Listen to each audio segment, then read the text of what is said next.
بنقول مجموعتنا الشمسية. ده الدرس التاني اللي موجود معانا في الجغرافيا، وبيتكلم عن المجموعة الشمسية بتاعتنا، إنها فيها العديد من الكواكب والأقمار، بس ليها نجم واحد بس اللي هو الشمس، وبتدور في فلك معين أو مسار معين.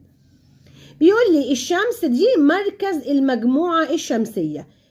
الشمس هو النجم الوحيد اللي مضيء فيها، يعني زي ما قلنا المرة اللي فاتت ان النجم ده عبارة عن جسم مضيء ومتوهج بيشع ضوء وحرارة.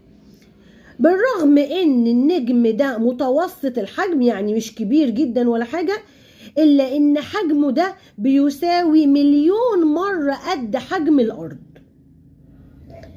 طبعا بدون الشمس لا توجد حياة على كوكب الارض.